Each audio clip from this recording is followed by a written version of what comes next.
Hi, everyone. Thank you so much for patiently waiting. We're here, we're live. Hi, Colleen. How are you? Hi, I'm well, thanks. Great. Okay, so welcome to everyone tuning in to tonight's interview. Colleen Adrian, I'm going to start off with a small introduction on Colleen. So Colleen Adrian is our guest today, and she is a writer, speaker, and mentor for parents of sensitive kids who are self-critical or have difficulty managing intense emotional outbursts. Before becoming a writer and speaker, she earned her master's degree in nursing and has over 20 years in practice. In addition to the experience of being both a bedside nurse and teaching at the University of Victoria and Camosun College, Colleen also earned professional training in specialized kinesiology, EFT, and nonviolent communication. She's been writing and teaching about parenting for over 10 years and is a mom of a 16-year-old and stepmom of a young adult. Thank you for being with us today. So, Thanks. let's start. Thanks so much for inviting me. So many of our viewers here are either parents or parents-to-be, and a common concern that crosses our minds is, am I doing this right? In a perfect world, Right. we'd have a detailed manual with exact instructions on what to do, say, and think for every good and bad experience we had with our kids. But the reality is that most of us are winging it to the best of our abilities. So to start off, let's talk about our behaviors as adults and how we may have been influenced by those around us, such as our parents and peers. So, how do our childhood experiences affect how we parent? The way we're parented and even the way we're educated, our exposure to our parents, the adults in our lives, the teachers in our lives really impacts our beliefs.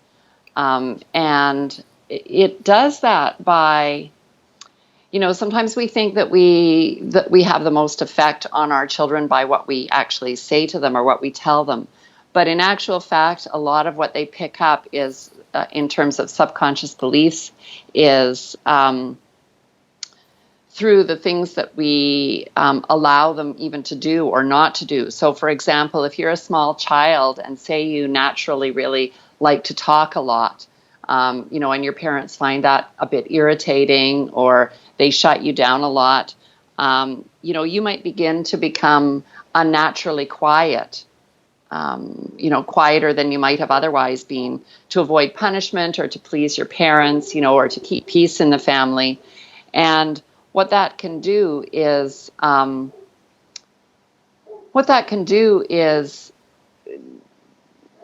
train our subconscious mind to kind of shut down parts of ourselves that might even be our gifts, right? So a little child who has a tendency to like to talk a lot, or maybe even to kind of organize the people around her socially, might be somebody who would have been a speaker or a leader in something. And if they don't feel like it's okay for them to express that part of themselves, they're more likely to start to shut that down. Right. Can you hear me okay? Yeah, I can hear you. Okay. And I think everyone Yeah. can hear us as well. Okay. So another example would be a child who maybe likes to draw, right? And maybe somebody comes along a lot and um, helps the child, to do a better job or something. So we have to be careful about helping, because sometimes the child will start to see what they're doing as not good enough, and then they start to judge their own work, and that shuts them down. Right. Yeah, I know. I can recall a lot of experiences that I've had in my childhood where, I've been basically told or I've been spoken about in front of me to other adults that I ask too many questions, for example. So then Oh, I've quickly, tried to shut myself down from asking too many so that I wouldn't be considered annoying to others. wow. Yeah. Yeah. But looking back in hindsight, of course, you can see that I'm sure the adults you know, didn't mean to make us or affect our self-esteem in that way.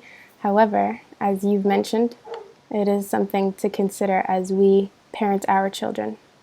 Yes, absolutely. And, I don't think our parents ever mean to do that. And thank you for bringing that up. And I think that in my book, I talk about the parenting habits that we do that can create self-criticism. I talk about them as being invisible, and that's exactly what I mean. Like they're almost considered normal in many cases, and so they aren't seen, and we do them without realizing it. Right. And a lot of the Yeah. habits that have been put onto us, like what we end up putting out to our children, are because of how our parents were with us. And a lot of Yes, times it's, as you said, it's unintentional. So oftentimes absolutely. we embody unhealthy behaviors and patterns that we end up regretting. Can this be changed even though it feels like they've just been embedded in us and are stuck forever? Unhealthy behaviors that we have.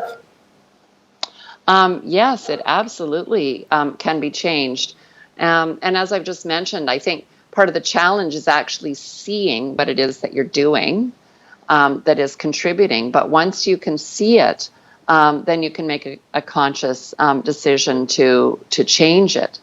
One of the challenges in changing it is that because it happens through the process that we've just discussed, where parents do it and then children pick up the same habits subconsciously, and we keep passing it down through the generations. One of the things that happens is that there's actually usually an associated anxiety that goes along with being able to fully express yourself. So the parts that you might have shut down or hidden, the asking too many questions or the talking too much, those parts, there's actually an associated anxiety in our nervous system that's linked. And so the challenge is partly to become aware, and the challenge is also partly as we begin to recognize those areas of ourselves and try to do things differently as the parents, is to also learn to cope with that anxiety. Right. So Does that make sense? it does. It makes sense. And I want to touch more on the anxiety aspect that you've referenced. Is it an anxiety that parents carry? Like, so they may be afraid of certain things, or they may. What exactly do you mean on that? Do you mean about that? Thanks for asking, because I think it's important to clarify that. So we all have hardwired in the reptilian part of our brain, the brain stem. We all have hardwired the need for belonging. And if you think about it in terms of survival, when you're an infant or even when you're a little child that's dependent on your parents to survive, that need to belong to what I'll call the tribe. And in our modern society, the tribe is your family. So that need to belong is actually subconscious and it's hardwired. So little children will try to fully express themselves to the best of their ability. And if they sense something in their environment from their parents or their family members that suggests that they aren't going to be accepted for that full expression, they'll shut it down. Mm. And so that's where the anxiety comes from, because really at a brainstem and at a nervous system level, our very survival is at stake with regard to belonging. Right. That makes sense. Yeah. That makes sense, sorry. And so in your book, you talk a lot about perfectionism and its associated behaviors and effects. Could you talk about that and where it stems from? Sure. I think some of the main behaviors that we see as adults, like in ourselves as parents, if we're looking, is definitely a tendency to seek approval. So we might think or kind of look around at what others are doing before we make decisions about what we're going to do ourselves. We might even be a little bit indecisive. We might have a hard time figuring out what we want. And that's partly because another pattern that we see in perfectionists, which is a tendency to be disconnected from our bodies and from our feelings. Okay, so usually that happens as a result of having grown up in a family where your parents weren't very connected to their own feelings, and so they couldn't, even though they were trying their best with their parenting, they actually couldn't attune to your emotions and attend to your emotions. So whatever they've shut down, you end up shutting down as well, because there just isn't somebody there attuning to you to support you to express and develop that and stay connected to that emotion, basically. And that's because of how the nervous system develops. There's also a tendency to compare, and if we look at ourselves as parents, you might compare yourself to other parents if you have a tendency towards perfectionism. And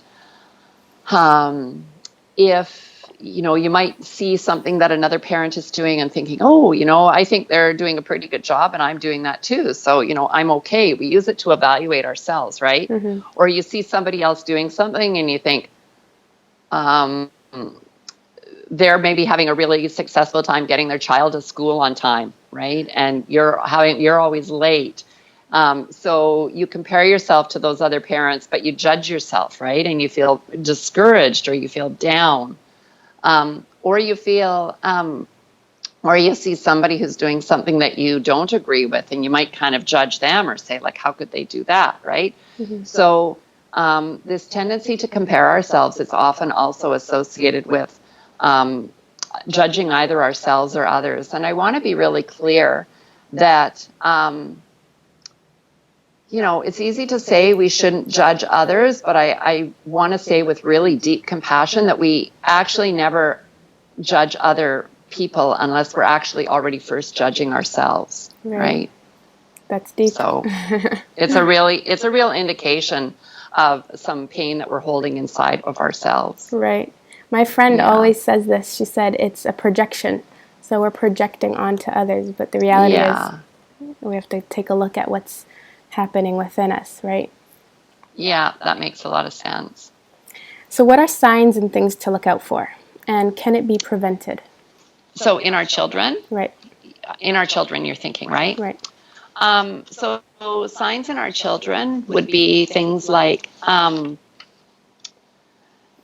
comparing themselves. So we just talked about that as adults, but we'll see that with our kids too. So they might compare themselves to somebody at school. Maybe they're taking swimming lessons and they can't, they feel like they can't swim as well as their best friend, based on the observations they're making. Or they might just be hard on themselves generally. So, they don't like their hair, or they don't like the way their nose looks or something. Or they often will start to be anxious about trying new activities, or they'll be reluctant to try new activities. Or when they start something new and they don't actually perform to the degree that they're hoping. Excuse me, I apologize. I'm just noticing that my phone here is about to run out of battery. No problem. Excuse me. I need to go plug it in.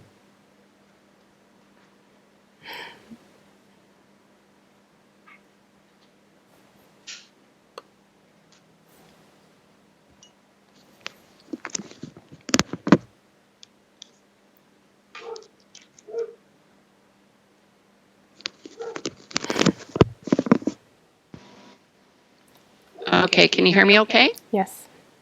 Okay, I'm back.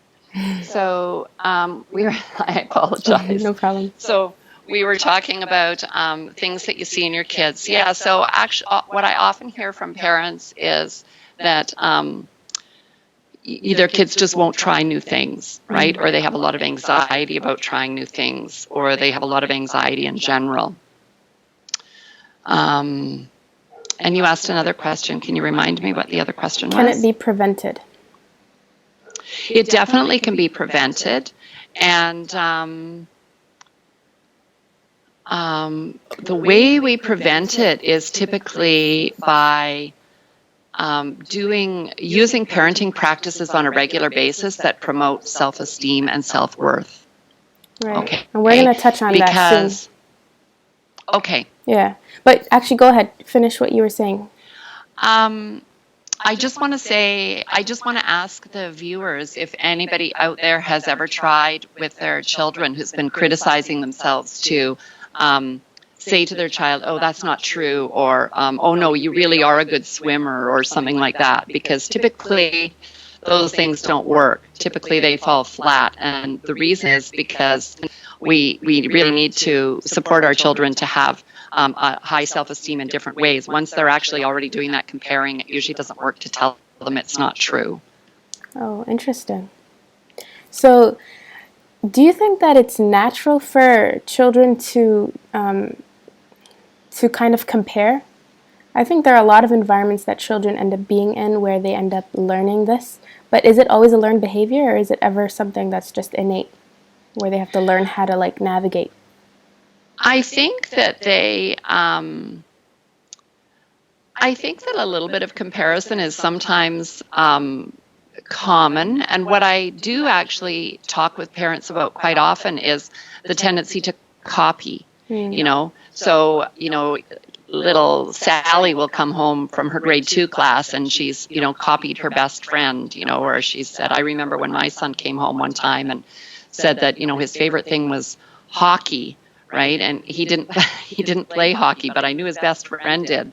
So, you know, and I wrote a social media post about that recently because, you know, I think there's a difference between kind of trying on behaviors and saying, you know, that looks like fun. I'm going to be this person today, right? And that's just part of the exploration of finding your identity. The being really harsh with yourself and the not feeling good enough piece, I think that is more preventable. And perhaps it's not completely preventable, but in most cases, when parents are seeing that behavior on a really regular basis, there's something they can do about it. Right. Interesting. So is there ever a time where being a perfectionist is a good thing? Or is it always a bad thing, and why? I think that when we have perfectionistic tendencies, and especially if they're strong, it always means that there's some degree of disconnection between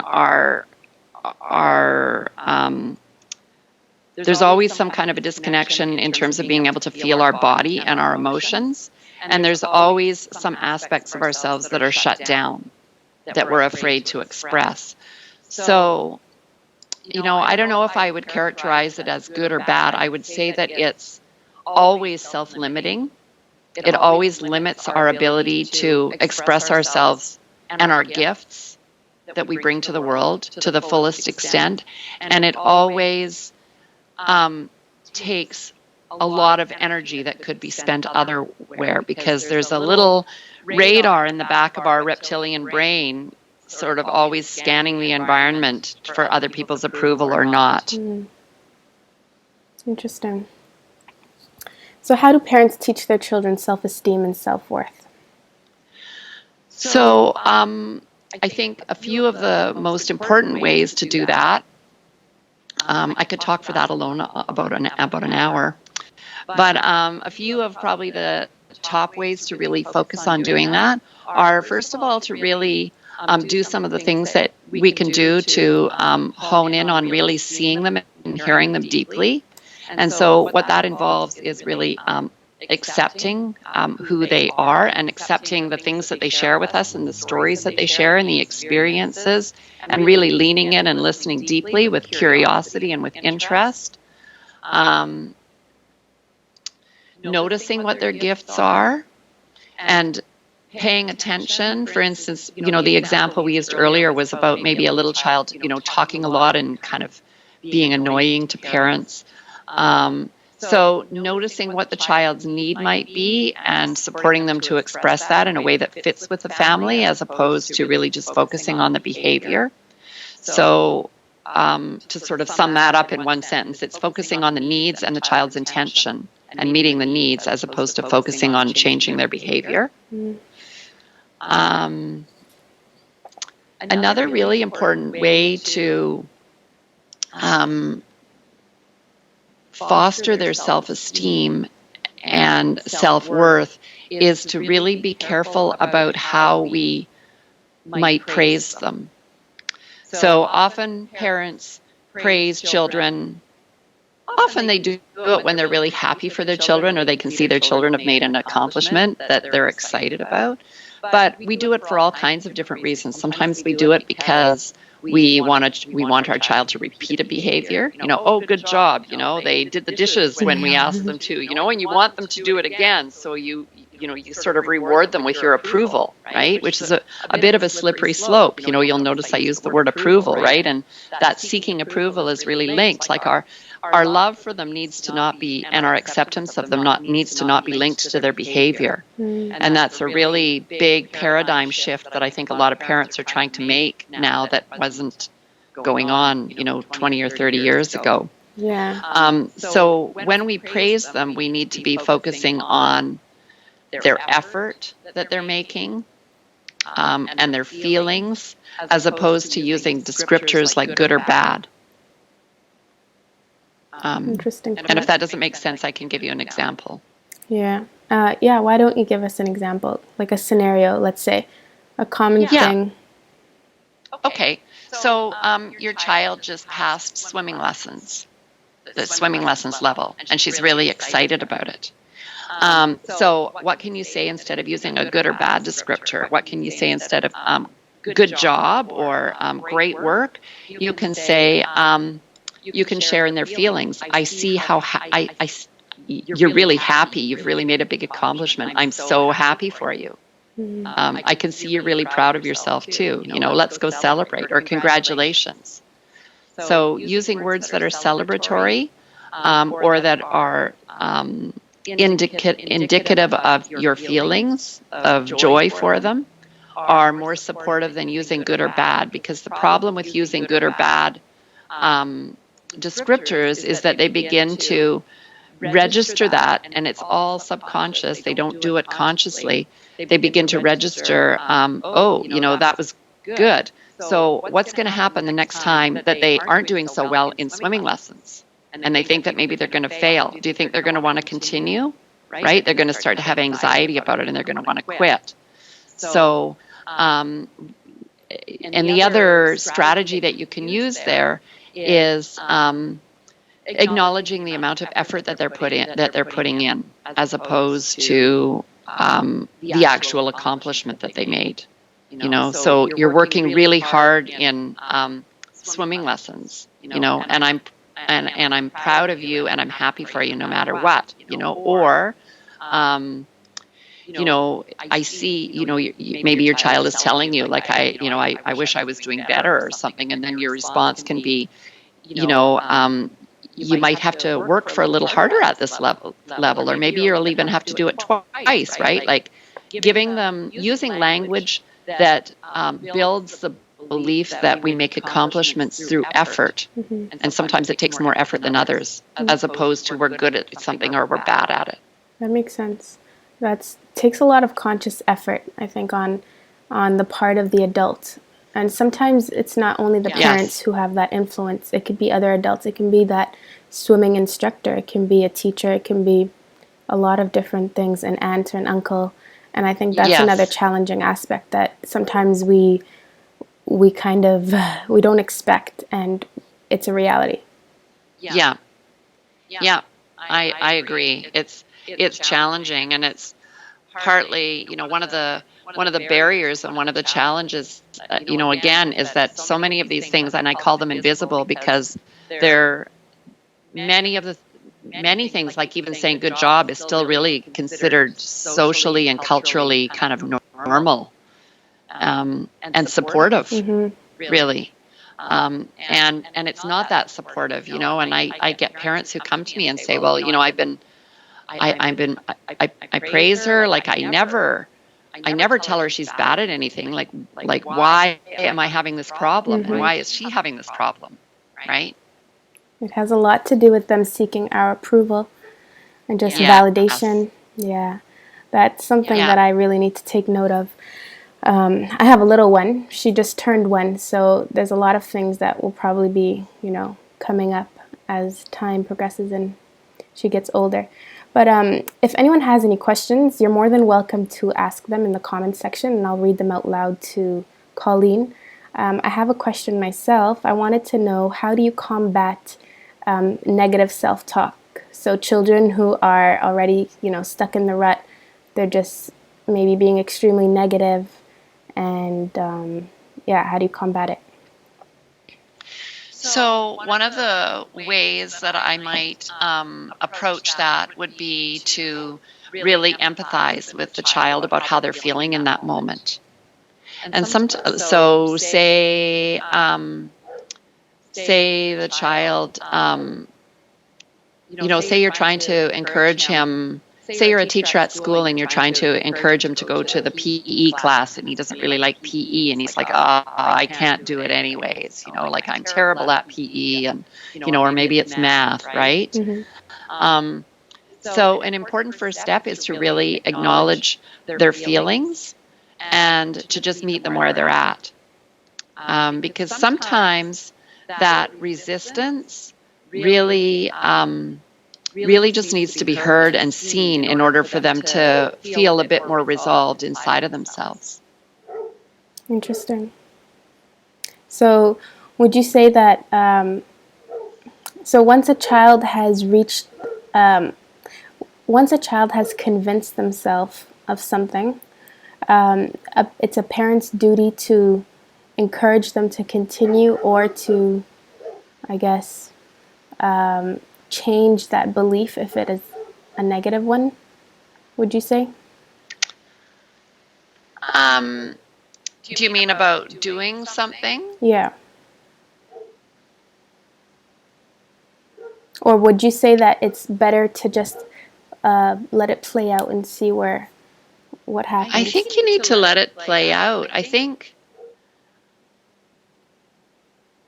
and it comes back to what we talked about earlier, the piece in the reptilian brain about belonging and about being safe. What they really need most is to feel safe and accepted by you. Mm. And so if they're feeling that feeling of safety and connection, they will eventually feel safe enough to go out and to venture and try new things. But that safety and connection that comes from being fully accepted for both their feelings and their expression of those feelings, and what they're experiencing as little human beings, that needs to come first. And then once that foundation is there, they'll be more willing to go out and try things that might be hard, and know that you're there to support them. Makes sense. Does that answer your question? Yeah, it makes sense. Another question I have is, as it relates to teaching morals, or perhaps traditions, I guess some people would call it.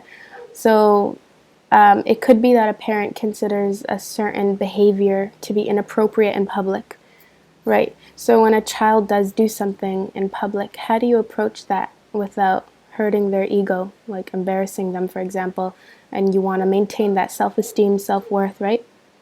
Yeah. So, it could vary a little bit depending on the behavior and where you are, but some of the basic principles that I would follow would be to, it's okay to let them know that their behavior isn't okay in the moment without using a punitive or a shaming voice. And you can also at the same time acknowledge that you can really see they're struggling, right? Usually when kids, are struggling to behave appropriately, I mean, they might be feeling just kind of adventuresome or spunky, but sometimes it's also because they've got some big feelings, or they have a need that's not met, and you just haven't identified that yet, right?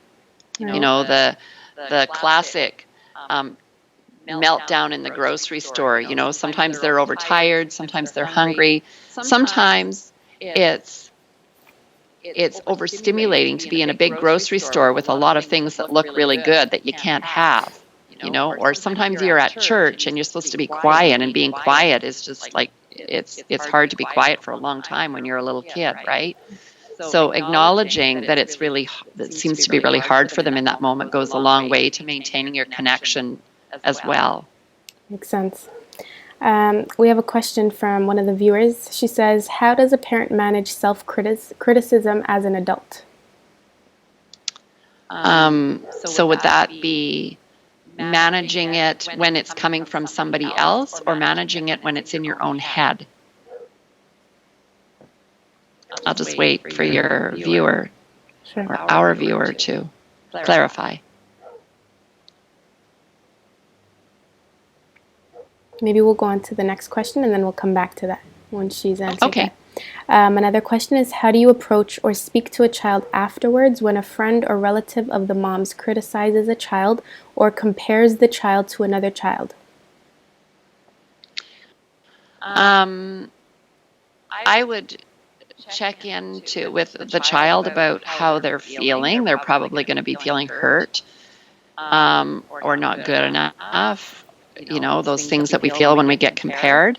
And I would definitely deal with the child's feelings about having heard that in the first place, and acknowledge that it feels really painful, to be compared to somebody else.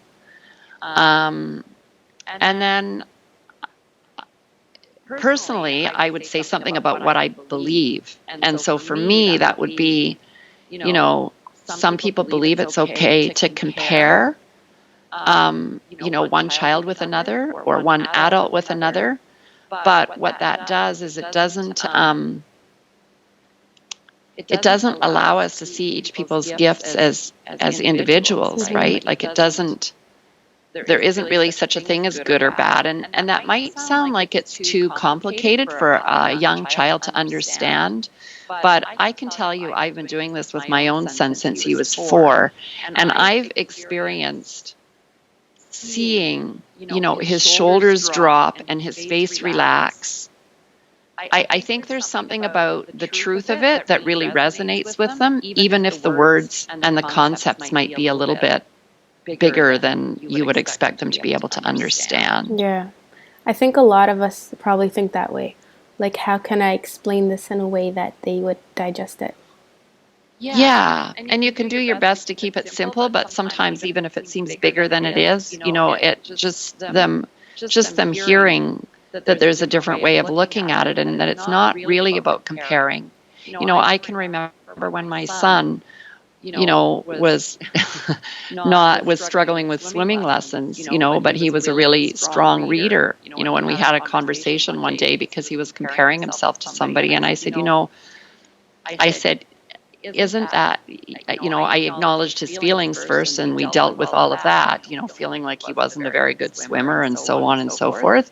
And then we sort of moved on and said, wow, like, isn't it interesting that everybody has really different gifts? Like, you're really, that you're a really strong reader, and you also know that that same child who's in your class really struggles with that. So isn't that interesting? Like maybe, and when people with different gifts work together, then we bring more strength as a community because everybody's strong at something else, right?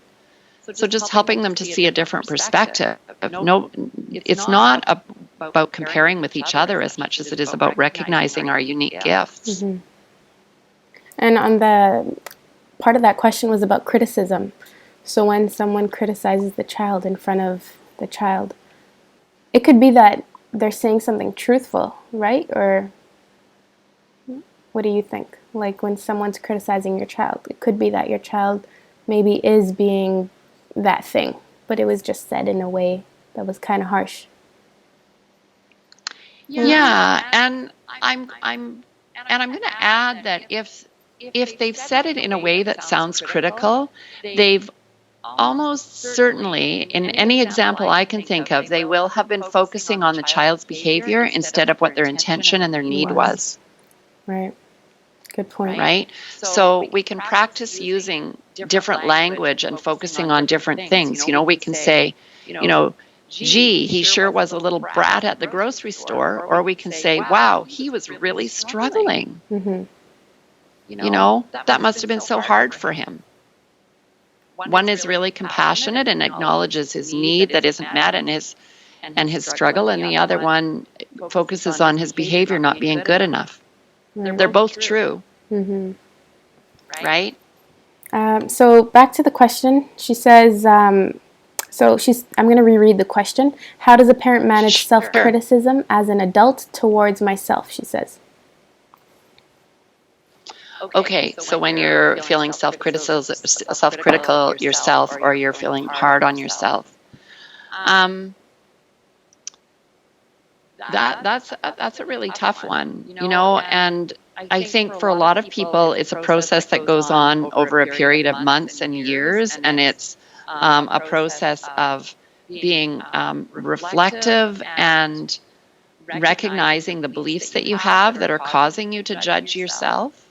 I can honestly say that 10 years ago, I was a lot harsher on myself as a parent than I am now.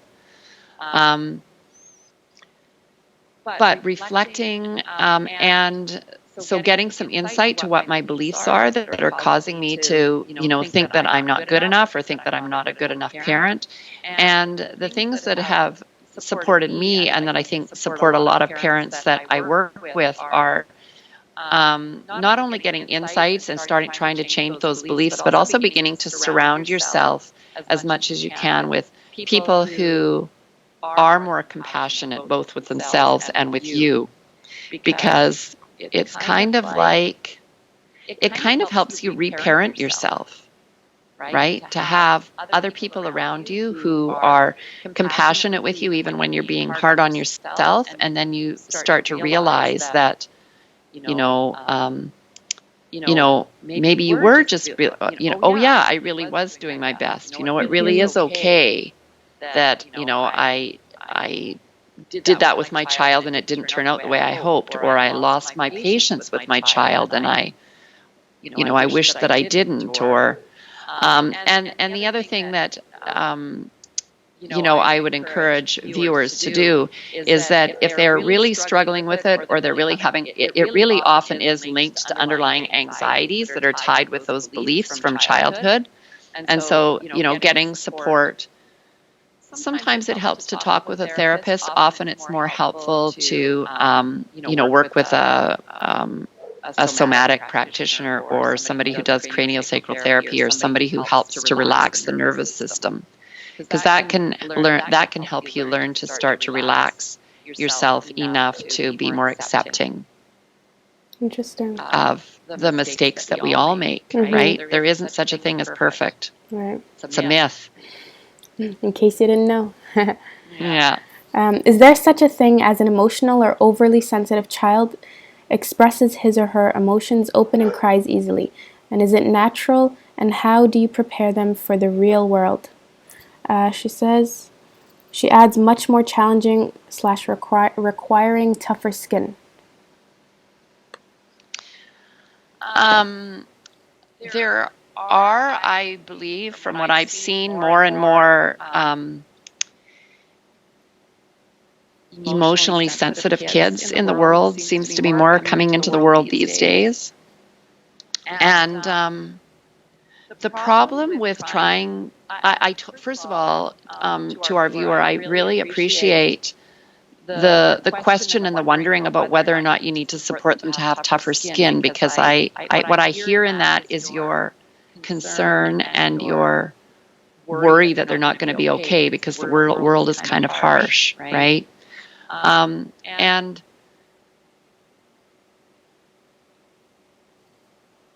the potential problem with creating a tougher skin is that what it also usually does is creates more of a guard around the heart, right? And so our children, if they have to develop a tough skin too early on, they also close down their hearts because it's too painful to tolerate what's coming at them. So I would suggest rather to gain some skill in attuning to your child. If you're struggling to understand your child or how to help your child with those emotional outbursts? Yeah. Or, is that what the viewer said? Yeah, or cries easily, expresses her emotions or his or her emotions openly, I guess. Yeah. So